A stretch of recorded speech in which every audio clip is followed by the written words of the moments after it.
Cornwall is the southwestern tip of England, where green hills roll down to the ocean and the rain pretty much never stops. This place has been considered one of Britain's hardest-hit flood zones for a long time. Back in 2004, a flood hit the village of Boscastle. In just 2 hours, the region got more rain than it normally sees in a whole month. As a result, 5.3 billion gallons of water rushed through the village in a single day, sweeping 75 cars and 5 buildings into the sea. Around 100 homes and businesses were destroyed, about 150 people were airlifted to safety, and it was nothing short of a miracle that no one was killed. How do you deal with constant floods? You'd think millions of dollars in defenses, including dams, canals, and all that infrastructure might do the trick, but you could actually manage with something much simpler. Just a few Eurasian beavers. And that's even though beavers are flood makers themselves. So yeah, we need to figure out how this all works. Ever heard of the North American beaver? At one point, it was almost completely wiped out, mostly because of European colonizers. The reasons are fur and castoreum, which were a great way to make money. The Eurasian beaver, which we're talking about today, has the same valuable fur and the very same castoreum, and it lived in the same place those colonizers came from, on the Eurasian continent, in particular in Europe. Guess what happened to it? Same story. Wiped out. In Europe, it all started way back when it was impossible to collect any decent data. Still, we do know a few things. As weapons got better and demand for fur and castoreum grew, the extermination picked up speed. Portugal was one of the first countries where beavers were completely wiped out. By around 1450, there wasn't a single one left. What about the British Isles? Same story. Hunting led to the point where the last mention of beavers dates back to around 1526. Endless hunting because of the direct killing of animals seriously reduced their numbers. However, already in the 21st century, scientists studied the DNA of the Eurasian beaver and found out that hunting also led to a shrinking gene pool. The number of animals dropped, populations got cut off from each other, didn't mix at all, meaning there was very little chance for the Eurasian beaver population to bounce back. Back then, though, there were no tools for that kind of research, and no one really wanted to stop hunting either. On top of that, at some point, firearms started to spread widely, making hunting a lot more efficient. The decline in the Eurasian beaver population kept going and even picked up speed. In Spain, beavers disappeared in the 17th century. In France, they were almost wiped out in the 19th century. By the end of the 19th century, the rodents had pretty much vanished from Germany, the Netherlands, Belgium, Switzerland. People didn't care about animal populations. Making money off fur and castoreum was all that mattered. As a result, by the early 20th century, only a few relict populations were left, with just 1,200 animals in total. That's a disaster of massive proportions. Still, by the end of the 1900s, people had finally realized how bad things were. Restoration projects for beavers started popping up all over Europe. The animals were coming back, and the changes they brought showed that wiping them out was a massive blunder. One British project in particular helped people see that beavers are a keystone species, able to reshape the land on an amazing scale, and even help protect people from natural disasters. Laddock is a village in Cornwall in the southwest of England, a typical small settlement, one of hundreds not only in England but all across the British Isles. However, it has one problem: constant flooding. The Tresillian River runs right through the village, and you wouldn't want to be neighbors with it. Every time there's heavy rain, this waterway turns into a little lake that covers almost the whole village. And every time this flooding happens, it brings negative consequences. Nothing catastrophic, but year after year, the same issues add up, making the place pretty unpleasant. At one point, the village of Laddock got so fed up with constant flooding that the authorities applied for funding to build protective infrastructure, but the money wasn't needed. The Cornwall Beaver Project emerged, aiming to reintroduce beavers across the whole Cornwall County. The project kicked off at Woodland Valley Farm, located on a tributary of the Tresillian River, the very one that's been causing headaches for the village of Laddock. In June 2017, 2 adult beavers, a male and a female, were released onto a 5-acre plot, and then people just watched to see how it would help deal with the flooding in the settlement. At a certain moment, the researchers found themselves surprised. The couple spent only 2 nights there getting used to their new place, and then right away jumped into their favorite activity, building. Of course, we're talking about dams, structures you just can't imagine any story about these natural engineers without. At first, these were simple little structures made from sticks, stones, and mud. Then they got bigger and stronger. Over some time, on the stream that used to just flow along its usual path, a whole system of 7 ponds and lots of channels appeared, a whole water network made without a single excavator. It used to be like this. A heavy rain would come down, the water in the stream would rise, the flow in the Tresillian River would get stronger, and Laddock would flood. So after the flood, people would clear out the mess and fix the damage. To put it simply, the water just ran off without any obstacles, which caused the village of Laddock to get flooded. After the beavers showed up, everything changed, because a dam is like a break for the water. Every beaver masterpiece holds back part of the flow, turning it into a pond. Beaver ponds and wetlands created by dams act like huge sponges. They soak up water during heavy rains, then slowly release it when things calm down. Research done by the University of Exeter showed beaver ponds increased surface water storage by about 409,000 gallons and also boosted the amount of water absorbed by the surrounding floodplain. As a result, the water level in the Tresillian River tributary was 30% lower than before the beavers showed up in the area. And the most important thing for the people and infrastructure of Laddock was the following.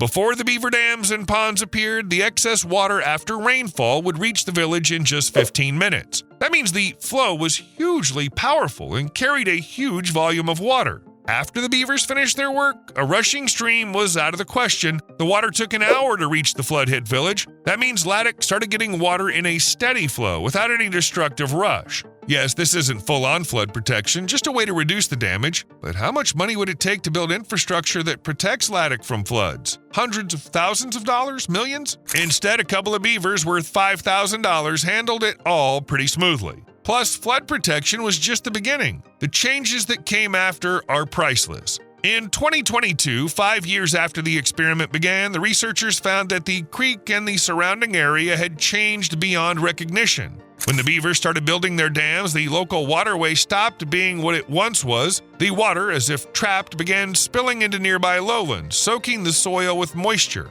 And these aren't just some temporary puddles, but a whole new world where the water brings along silt, nutrients, and organic debris. Basically, everything needed to turn even the harshest spot into a hot spot for biodiversity. That's how, around the village of Laddock, surprisingly to many and pretty obvious to those studying beavers and their work, wetlands have formed.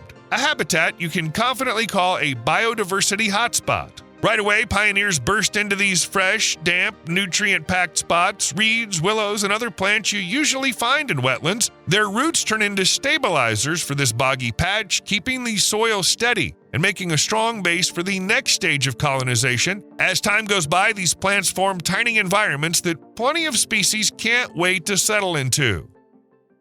Researchers at the stream near Laddock managed to spot 17 types of dragonflies, plus lots of other insect species that realize this place is perfect for living. What's more, thanks to the great conditions and no predators around, the insects start multiplying fast. The wetlands are literally packed with invertebrates. Then those who feed on insects showed up, amphibians and little fish. Frogs and salamanders have settled here, laying their spawn in peaceful, nutrient-packed places. The spots also become perfect for fish. Because of their depth in the surrounding plants, the ponds don't warm up and stay cold, which is just right for some types of underwater creatures that have started spawning here. Surely the young fish have also appreciated the place chosen by their ancestors. So even at this point, you can say that the area around the village has really changed a lot compared to what it was before. But we said that wetlands are a hotspot for biodiversity, yet we've only mentioned a few animals. Well, that didn't last long, because after the invertebrates and fish came those who combed the whole area looking for food, birds and mammals.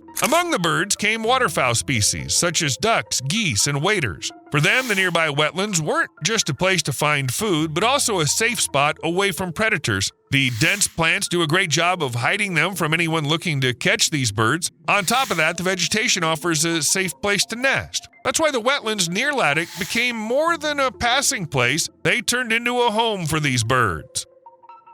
Besides water birds, such species, for instance, have arrived in the wetlands. This is the willow tit, which is the most threatened bird in Britain. Its population has declined by 94% since the 1970s. The fact that this bird has shown up in a beaver-made habitat shows that restoring beaver populations also helps restore other animals that are currently in serious trouble. You could call it a double restoration. Another proof of that are ferrets. In the early 20th century, this species was on the brink of extinction in the UK, but now their numbers are bouncing back, partly thanks to the wetlands created by beavers as part of the Cornwall Beaver Project. And that's far from all the species that showed up around Laddock. Loads of others came too, drawn by the wetlands as a great place to settle or take a break. All this matters to biologists, but regular local people probably don't really think much about boosting biodiversity around here. People are getting hit less by floods now, and that's already a win. Still, if beavers and their handiwork are this helpful, maybe they can improve people's lives in some other way too. Yep, thanks to beavers, locals now get to drink cleaner water. Here's how. The area around Laddock is farmland, and farmland happens to be one of the biggest sources of water pollution. As you can guess, farmers want big harvests, so they actively use fertilizers, especially ones with phosphates and nitrates. Those are vital for plants. On top of that, farming also means animal waste getting into rivers and streams. And that's, again, nitrates and phosphates. In the end, these substances end up in streams and rivers in large amounts, then flow into reservoirs and lakes, and after that make their way to the sea. The result, nitrates and phosphates cause algae blooms, which block sunlight from reaching underwater, and when they decompose, oxygen levels in the water drop. Naturally, this leads to negative consequences for aquatic life. You can get a sense of the scale from the fact that the UK Rivers Trust has called agricultural pollution a major threat to Britain's rivers. How does the Cornwall Beaver Project help with this? Researchers found that the water in ponds made by beaver dams slows down and suspended particles settle to the bottom. The stream leaving the beaver ponds no longer carries the stuff that used to get washed off the fields and ends up in the Tresillian. So the water flowing toward Laddock gets much cleaner. This natural filter works without any chemicals or pumps, just thanks to the beavers' activity. The bottom line is, a few years after the beavers moved in, Laddock ended up not only with solid flood protection, but also with some nice extras like a thriving ecosystem and cleaner water. Where there used to be hardly any biodiversity, life is now buzzing. From tiny dragonfly larvae to rare birds and mammals. And now you can drink the water without worrying about any consequences. Beavers can be seen as architects of a new order, and their work shows. If you use the power of nature the right way, it'll take care of its own problems. Just a reminder, this solution only costs $5,000. And yes, this example of a successful reintroduction even managed to bring in some money. The Cornwall Beaver Project is now offering tours for over $20. So in today's world, making money on beavers isn't about hunting them for fur or castoreum anymore. People are way more into what these animals can do. And that's definitely a good thing. By the way, the Cornwall Beaver Project isn't planning to stop at a couple of ponds near the village of Laddock. The activists have much bigger plans. They want beavers to settle all over Cornwall. That means they're not just going to support small populations, but also release new beavers into other suitable rivers and streams. Just imagine, in a few years, the whole network of Cornwall's waterways could turn into a beaver highway where every dam helps manage water, prevent flooding, and clean up the streams. That said, no one's talking about a let them go and see what happens strategy. The project carefully studied the spot for the very first release near the village of Laddock, and the next releases will be just as carefully planned. Not a single beaver will be set free where it's not needed. Once the beavers are released in new spots, a series of ongoing studies will follow. The project will, for instance, track population status, check if the food supply is sufficient, see if anything got flooded that shouldn't have, and look into how the beavers impact biodiversity.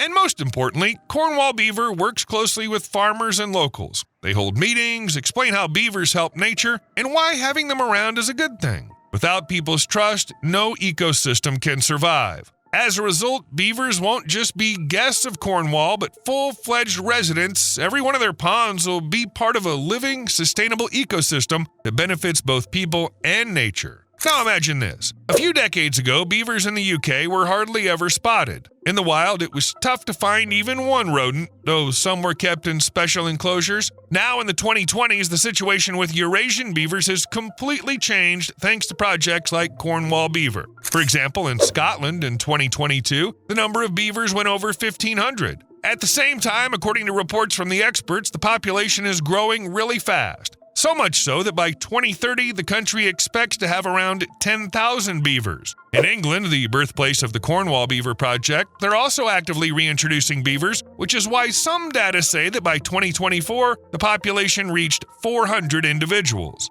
In Wales, the situation is, let's say, uncertain. No one talks about the exact number of beavers, but there's info about a few managed enclosures where more than one or two of them live. However, some people still get upset when they read news about yet another reintroduction project. Among those unhappy, of course, are farmers, but not just random people. For example, in England, the whole National Farmers Union, or NFU, wasn't too pleased. Yes, many farmers benefit from their lands becoming more fertile thanks to beavers. Farmers also get plenty of other perks from the work of these natural engineers, but unfortunately, beavers can also cause some trouble. Imagine, a farmer has a piece of land where he grows his trees and various crops, then nearby, beavers show up, needing branches and other parts of the trees to build their dams, and bark is their favorite treat. And so some trees end up as stumps, while others just fall down and get stripped of all their branches. Meanwhile, a falling tree might even hit the crops. Would the farmer who put so much effort, money, and time into growing all this like it? Obviously not. It's unlikely anyone would. Beaver dams can also flood farmland and pastures. When beavers build their barriers, water starts to soak up the fields, which disrupts both growing crops and grazing livestock. These situations have made people wary of any beaver reintroduction programs. For landowners, these animals are seen as an uncontrollable threat. Once they show up without warning, there's no chance to negotiate or sort things out before damage happens. It might seem like a situation where thousands of farmers end up unhappy, and beavers could even die because people might just kill the animals. However, after the successful Cornwall Beaver Project, the situation in England started to improve. In 2022, the government introduced mandatory licensing for releasing beavers. From that point on, any release into the wild has to go through Natural England, the government advisory body in England responsible for protecting and improving the natural environment. Initiative groups have to submit detailed documents where they thoroughly explain the reasons for releasing beavers, the environmental benefits, and ways to handle any conflicts involving these rodents. After Natural England reviews all the papers and makes sure everything meets the standards, the initiative groups get license A69, which officially allows them to release these natural engineers. Is it possible to release beavers quietly without getting a license? Well, you can take the risk, of course, but be ready that if the authorities find out, you're looking at 6 months in jail or a fine that has no cap. Obviously, it's hard to completely stop farmers from being upset. Even with license releases, flooding or harm to trees can still occur. Though rare, the possibility is real. But now, damage can be predicted ahead of time instead of just reacting afterward. It's a compromise that balances agriculture and nature restoration, letting both sides win.